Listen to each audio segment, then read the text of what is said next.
आज हम सोल्व करेंगे प्रश्नावली 2.2। 2.2 का पहला सवाल हमारे पास क्या है, अगर आपको किसी संख्या से 1/2 घटाने पर परिणाम को 1/2 से गुणा करने पर 1/8 प्राप्त होता है तो वह संख्या क्या है। ठीक है, इस प्रश्नावली में हमें क्या करना है, सबसे पहले हमें ध्यान से सवालों को पढ़ना है।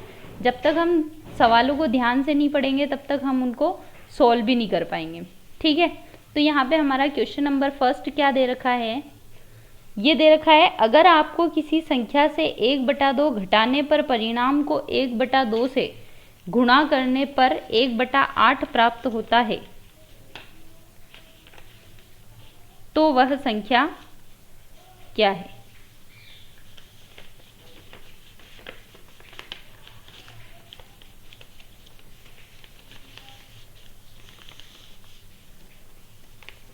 तो यहाँ पे बोल रहे हैं अगर आपको किसी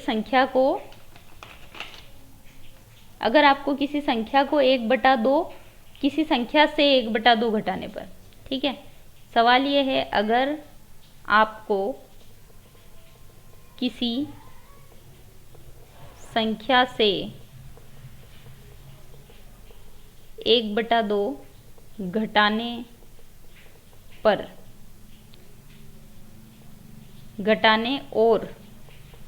परिणाम को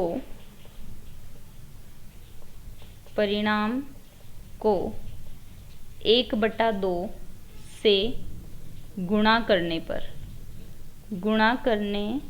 पर 1/8 प्राप्त होता है तो वह संख्या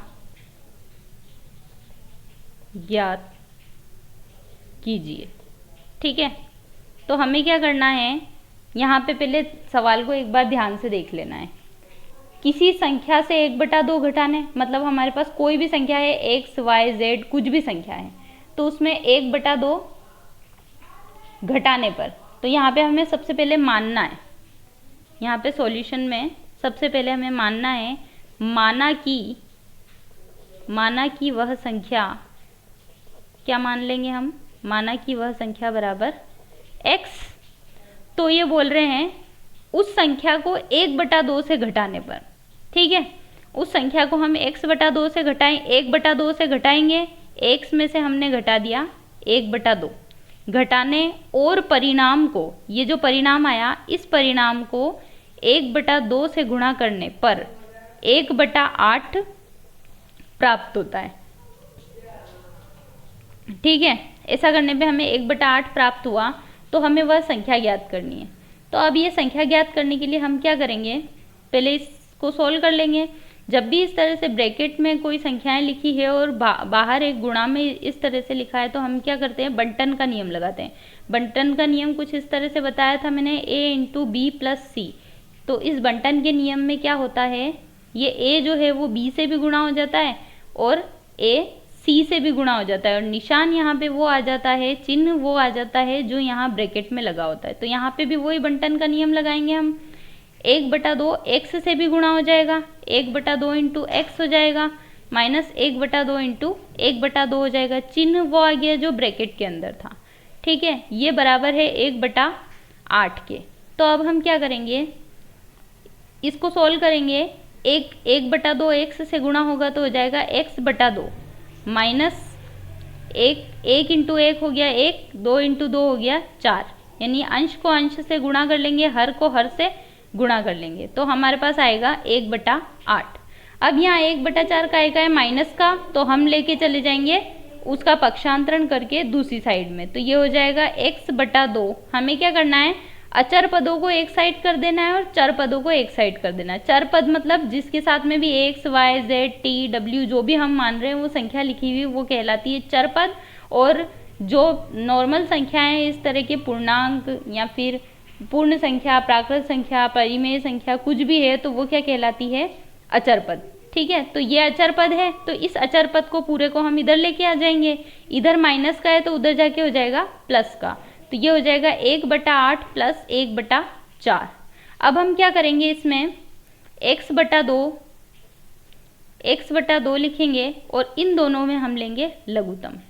इन दोनों में जब लघुत्तम लेंगे 4 और 8 में तो आएगा 8। कैसे आएगा, हम यहाँ साइड में सोल्व करके देख लेते हैं। 4 और 8 का जब हम लघुत्तम लेंगे, 4 के पहाड़े से 4 एकम 4, 4 दूनी 8, 2 के पहाड़े से 2 एकम 2, लघुत्तम के लिए 4 × 2 कर लेंगे तो ये 8 आ जाएगा। ठीक है, तो इसका लघुत्तम आ गया हमारे पास 8। अब हमें क्या करना है, ये जो हमारे पास लघुत्तम आया है 8, ठीक है, अब हमें ये पहली वाली संख्या देखनी है, इसके नीचे हर देखना है। हर क्या है, 8 है, और लघुत्तम भी हमारे पास क्या आ रहा है, 8 आ रहा है। इसका मतलब ऊपर जो इसके अंश जो है उसको हमें किससे गुणा करना है, 1 से गुणा करना है। ठीक है, प्लस अब दूसरी संख्या देखेंगे, इसका हर देखेंगे। हर क्या है, 4, और हमारे पास लघुत्तम क्या है, 8। ठीक है, अब ये जो लघुत्तम 8 है ये इस 4 के पहाड़े में कितनी बार आ रहा है, या फिर 4 का भाग देने पर, 8 में 4 का भाग देने पर हमें भागफल क्या मिल रहा है, 2 मिल रहा है।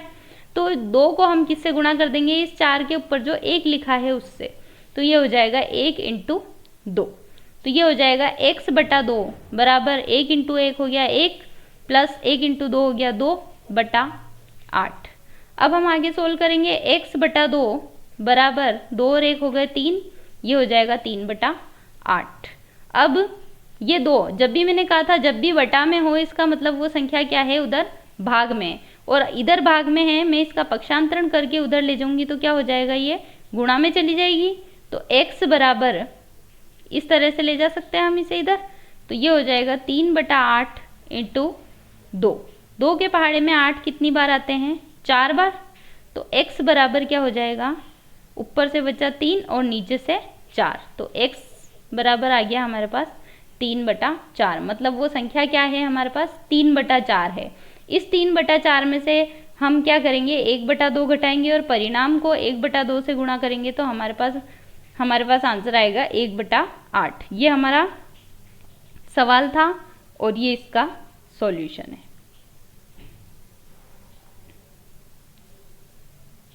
ठीक है, इसके बाद हम नेक्स्ट सवाल करेंगे। नेक्स्ट सवाल हमारे पास क्या है, एक आयताकार तरणताल की लंबाई उसकी चौड़ाई के 2 गुना से 2 अधिक है। ठीक है, हमारे पास ये सवाल लिखा हुआ है। ये सवाल है हमारे पास, एक आयताकार तरणताल की लंबाई उसकी चौड़ाई के 2 गुना से 2 मीटर अधिक है। ठीक है, तो इस सवाल में हमें क्या करना है, तो हमारे पास सवाल क्या है, ये लिखा हुआ है एक आयताकार तरणताल की लंबाई उसकी चौड़ाई के 2 गुने से 2 मीटर अधिक है, तो इसकी लंबाई व चौड़ाई ज्ञात करो। आयताकार तरणताल की लंबाई जो है चौड़ाई से 2 गुनी है, मतलब लंबाई का संबंध दे रखा है किससे, चौड़ाई से दे रखा है। इसका मतलब हमें क्या मानना चाहिए, चौड़ाई को मानना चाहिए। हम क्या मान लेंगे, माना कि क्वेश्चन नंबर 2 का आंसर है, हम चौड़ाई को मान लेंगे। माना कि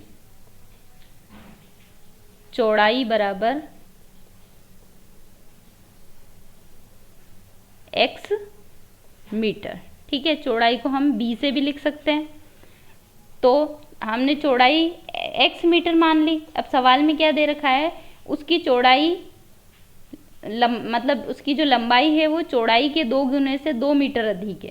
ठीक है, लंबाई चौड़ाई के 2 गुने से 2 मीटर अधिक है। तो अब लंबाई इसकी क्या हो जाएगी, लंबाई L बराबर चौड़ाई का 2 गुना, यानी कि 2 × चौड़ाई प्लस उससे भी 2 अधिक है, और चौड़ाई हमने क्या मानी थी, x मानी थी, तो 2 × x प्लस 2। तो हमारे पास लंबाई क्या आ गई, 2x प्लस 2। अब इसी में आगे बोल रहे हैं तरणताल की लंबाई उसके चौड़ाई के 2 गुने से 2 मीटर अधिक है तथा इसका परिमाप, अब इसका परिमाप भी दे रखा है 154 यानी 154 मीटर। इस सवाल में इसका परिमाप दे रखा है 154 मीटर। ठीक है, आयताकार तरणताल का परिमाप बराबर 154 मीटर। परिमाप का हमारे पास सूत्र क्या होता है, 2 × लंबाई प्लस चौड़ाई बराबर 154 मीटर। हम इसे आसान बनाने के लिए इधर से पहले ही 2 का भाग लगा सकते हैं इधर, या फिर पहले मान रख दो फिर 2 का भाग लगा लेना, या फिर पहले 2 का भाग लगा देते हैं ताकि क्या है क्वेश्चन थोड़ा आसान हो जाएगा। तो इधर ये l प्लस बी ऐसा कैसा रह जाएगा, ये 2 उधर बटा में चला जाएगा, 154 बटा 2, 2 के पहाड़े से काट देंगे, 2 सती 14, 2 सती 14। ठीक है, अब इसके बाद हमें क्या करना है, l प्लस बी हमारे पास आ गया 77। अब हमें वहाँ से l और b के मान रख देने। l का मान क्या है x और b का l का मान क्या है 2x प्लस 2 और b का मान क्या है x। तो यहाँ पे लिख देंगे 2x प्लस 2 प्लस x बराबर 77। अब 2x और x कितने हो गए 3x। एक बात ध्यान रखना, अगर यहाँ पे 2x होता और यहाँ y होता तो उसे हम नहीं जोड़ते, हमेशा समान चर पदों को ही जोड़ते हैं। जैसे अगर ये 2x है और ये 2x है, मतलब ये 2x और ये 1x, नॉर्मल हम जोड़ बाकी करते हैं वैसे ही जोड़ बाकी है, 2x और 1x कितने हो जाएंगे 3x। ठीक है, जिस भी x के आगे कुछ नहीं लिखा है, मतलब क्या लिखा है उसके आगे 1, मतलब वो कितनी बार है, एक बार। ठीक है, 2x और 1x कितने हो गए 3x, तो ये हो जाएगा 3x प्लस 2 बराबर 77। ये 2 उधर जाएंगे माइनस के हो जाएंगे, तो 3x बराबर 77 माइनस 2, तो 3x बराबर 75 हो जाएगा। ये x उधर चला जाएगा, ये 3 उधर चला जाएगा बटा में, तो हमारे पास आ जाएगा x बराबर 75 बटा 3। 3 के पहाड़े में 75 कितनी बार आता, 3 के पहाड़े से 75, ये इधर गुणा में था इसलिए बटा में आ गया है ना। तो अब हम क्या करेंगे, 3 के पहाड़े से इसे काट देंगे, 3 दूनी 6, 3 पंजो 15, तो x बराबर हमारे पास आ गया 25। ये आया हमारे पास x का मान। हमारे से क्या पूछा है इसने, एक तो लंबाई पूछी है, लंबाई हमने क्या मानी थी 2x प्लस 2, और चौड़ाई हमने क्या मानी थी x। ठीक है, तो x का मान तो हमारे पास 25 है, तो हम क्या करेंगे x बराबर 25 लिख देंगे, यानी कि चौड़ाई तो हमारे पास क्या आ जाएगी 25 मीटर। लेकिन लंबाई में हमें इस समीकरण में x का मान रखना पड़ेगा, मतलब जहाँ x लिखा हुआ है वहाँ हमें 25 लिखना है। यहाँ पे 2x यानी कि 2 के साथ x क्या है गुणा में, तो मैं x की जगह 25 लिख रही हूँ। ठीक है, प्लस 2, इसको आगे सोल्व करेंगे, 25 दूनी 50, 25 दूनी 50 प्लस 2, यानी कि इसकी लंबाई कितनी आ गई 52 मीटर। ये हो गया हमारा क्वेश्चन नंबर 2। इसके बाद क्वेश्चन नंबर 3 हमारा क्या है, क्वेश्चन नंबर 3 में बोल रहे हैं एक समद्विबाहु त्रिभुज के आधार एक समद्विबाहु त्रिभुज का आधार 4/3 सेंटीमीटर है, उसका परिमाप, ये क्वेश्चन दे रखा। क्वेश्चन नंबर 3 हमें क्या दे रखा है, तीसरे सवाल में ये दे रखा है एक समद्विबाहु त्रिभुज के आधार का आधार 4/3 सेंटीमीटर है। समद्विबाहु त्रिभुज सबसे पहले होता क्या है, समद्विबाहु त्रिभुज का मतलब होता है ये 2 भुजाएं बराबर है और तीसरा आधार है। आधार हमें कितना दे रखा है 4/3 सेंटीमीटर, और 2 भुजाएं हमें निकालनी है। तो हम जो बराबर भुजाएं हैं उनको मान लेंगे, माना कि बराबर भुजाएं, माना कि बराबर भुजाएं बराबर x मीटर। ठीक है, इसे भी x मान लेंगे, इसे भी x मान लेंगे। अब इसमें आगे दे रखा है कि इस त्रिभुज का परिमाप, इस त्रिभुज का परिमाप कितना दे रखा है, त्रिभुज का परिमाप, इस त्रिभुज का परिमाप दे रखा है 4 सही 2/15 सेंटीमीटर। त्रिभुज के परिमाप का सूत्र हमारे पास क्या होता है, तीनों भुजाओं का योग। ठीक है, तीनों भुजाओं का योग, इसे हम सोल्व कर लेंगे। मिश्र भिन्न है, इसे हम साधारण भिन्न में बदल लेंगे। 15 चौक 60, 60 और 2 62, मतलब ये जो हर है इसको हमें यहाँ ये जो सही में दिया हुआ है इससे गुणा करना है और ऊपर अंश से हमें प्लस कर देना है। तो 15 चौक 60, 60 और 2 हो गए हमारे पास 62, ये हो गए 62/15 सेंटीमीटर। अब हमें क्या करना है, तीनों भुजाओं का योग, हमारे पास त्रिभुज क्या है, x प्लस 4/3, तो हम यहाँ पे यही लिखेंगे x प्लस 4/3 बराबर 62/15।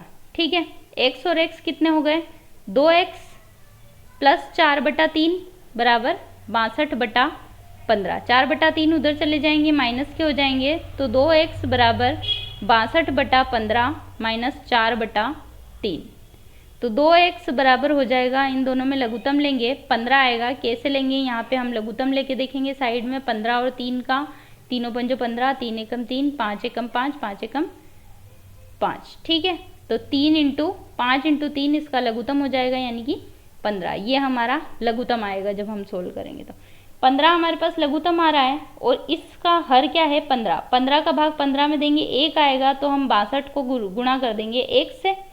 अब जो निशान लगा हुआ है वो ऐसा कैसा लगा देंगे, अब 3, दूसरी संख्या का हर क्या है, 3। 3 का भाग 15 में देंगे 5 आएगा, 5 को इसके अंश से गुणा कर देंगे, यानी कि 4 इंटू 5 कर देंगे, तो 2x बराबर 62 माइनस 20/15, 5 चौक 20। ठीक है, अब 2x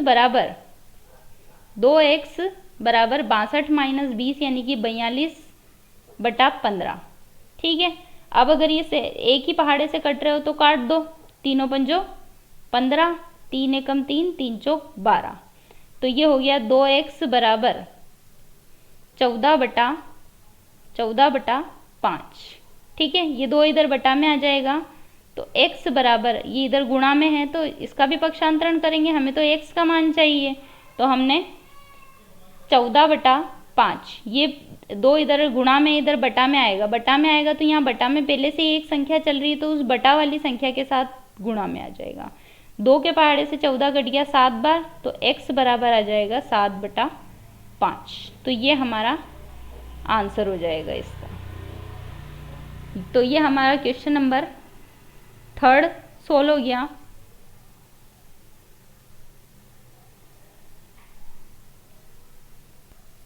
इसके बाद हम सोल्व करेंगे क्वेश्चन नंबर 4। दे रखा है 2 संख्याओं का योग 95 है, यदि एक संख्या दूसरी संख्या से 15 अधिक है तो दोनों संख्याएं ज्ञात कीजिए।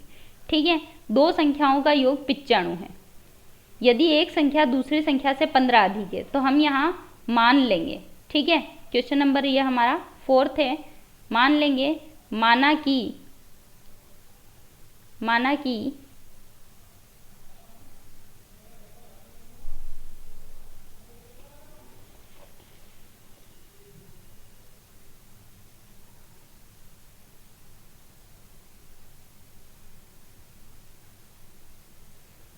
कि एक संख्या बराबर x। अब ये क्या बोल रहे हैं, एक संख्या दूसरी संख्या से 15 अधिक है ना, तो हमने एक संख्या मान ली x, भली तो दूसरी संख्या मान लो, एक संख्या दूसरी संख्या बराबर x प्लस 15 हो जाएगा। अब ये बोल रहे हैं, यहाँ पे यूँ पूछा है एक संख्या दूसरी संख्या से 15 अधिक है, भली तो ऊपर वाली को मान लो दूसरी संख्या। ठीक है, आप इस लैंग्वेज के हिसाब से करना चाहो तो दूसरी संख्या से मान लो, और ये हो गई पहली संख्या। ठीक है, अब ये जो दूसरी संख्या है, ये पहली संख्या जो है वो दूसरी संख्या से 15 अधिक है, तो ये पहली और दूसरी संख्या हो गई। अब इसमें आगे क्या बोल रहे हैं, दोनों संख्याओं का योग 95 है, इन दोनों संख्याओं का योग कितना है, 95 है, तो यहाँ लिखेंगे दोनों संख्याओं का योग बराबर 95। दोनों संख्याओं के हम मान लिख देंगे। पहली संख्या हमारे पास क्या है, x प्लस 15, और दूसरी संख्या हमारे पास क्या है, x। ठीक है, इन दोनों का योग यानी कि इनका जोड़ का निशान लगाना है बीच में, और ये 95 के बराबर है। अब हम क्या करेंगे, x प्लस 15 प्लस x बराबर 95, x और x को जोड़ लेंगे, x और x कितने हो गए, 2x, और ये 15 ऐसा कैसा बराबर 95। अब अगली स्टेप में क्या होगा, हमें चर पद और अचर पदों को अलग अलग कर लेना है, एक साइड चर पद एक साइड अचर पद।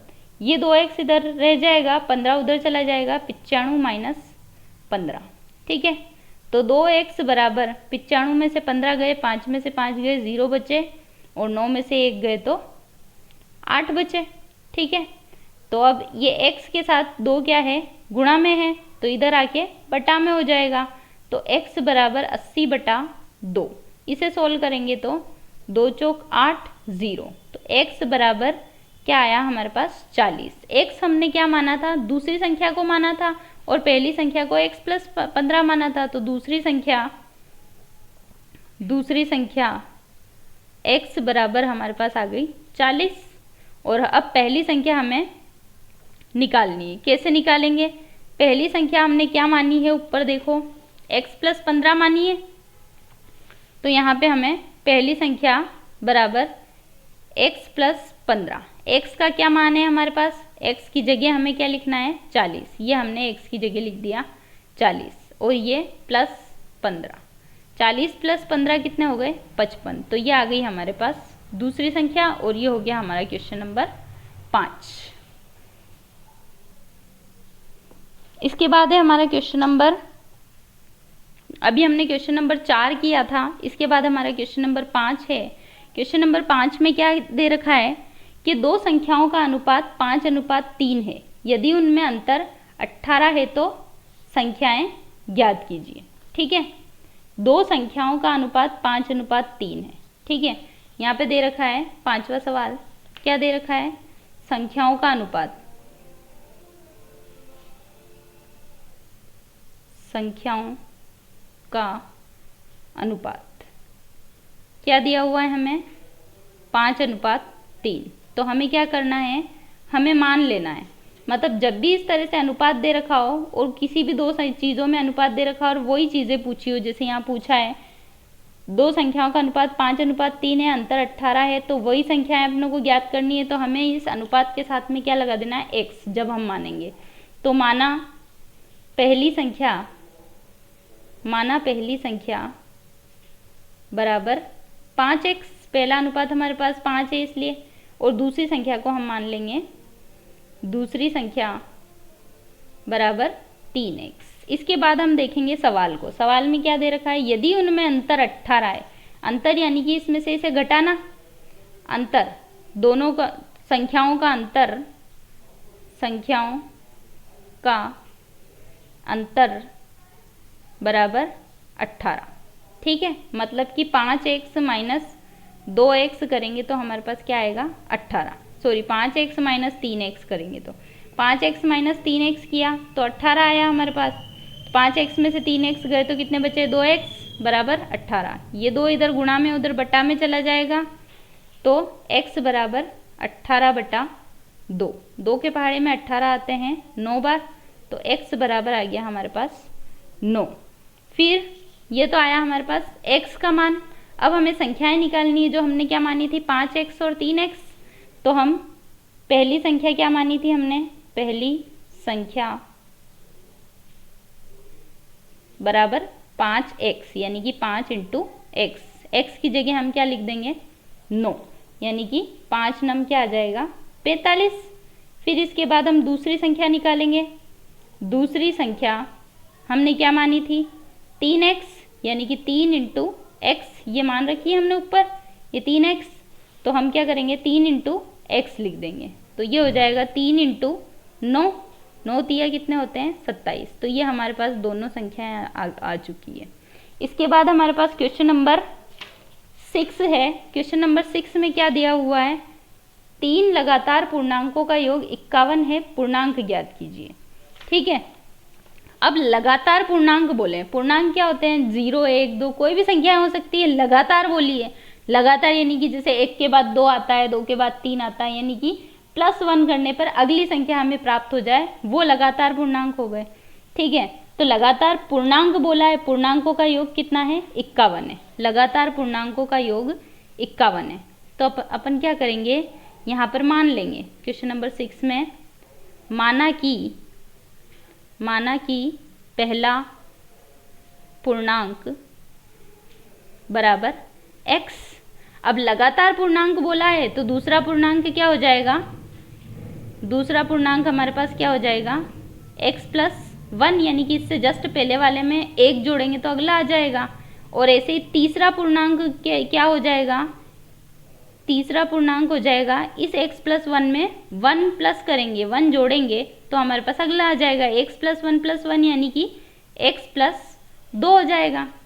अब ये जो x+ हमारे पास क्या आ गए, x+1 x+2। अब सवाल पढ़ेंगे वापिस, इन 3 लगातार पूर्णांकों का योग क्या है, 51 है, यानी कि इनको जोड़ना है। ये तीनों लगातार पूर्णांक हमें जोड़ना है, x+, ये पहला पूर्णांक, दूसरा क्या है x+1, तीसरा क्या है x+2, ठीक है। और इनका योग कितना है, 51। अब हम ब्रैकेट को खोल देंगे, x+1 प्लस x+2। इन्हें ब्रैकेट में मैंने क्यों लिखा, ताकि आपको समझ में आ सके कि ये पहला पूर्णांक है, ये दूसरा पूर्णांक है और ये तीसरा पूर्णांक है, ठीक है। अब ये किसके बराबर है, 51 के। x को जोड़ देंगे, x और x कितने हो गए, 3x, और 1 और 2 कितने हो गए, 3 बराबर, सॉरी 51 है यहाँ, है ना, ये 51, ये 3 उधर आ जाएंगे, माइनस के हो जाएंगे, तो 3x बराबर 51 माइनस 3, तो 3x बराबर हमारे पास आ जाएगा 48। अब ये x इधर इंटू में उधर बटा में चला जाएगा, तो x बराबर 48/3।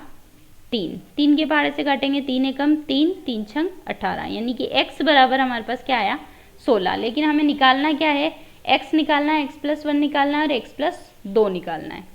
तो ये x हमारे पास 16 आ चुका है, ठीक है। हमें निकालना है अब x+1, यानी कि 16 + 1, यानी कि डायरेक्ट हम 17 भी लिख सकते हैं। x+2 निकालना है, x का मान क्या है 16, 16 + 2 यानी कि 18। तो हमारे ये तीनों पूर्णांक हमारे पास आ चुके हैं। ये हमारा क्वेश्चन नंबर 6 था।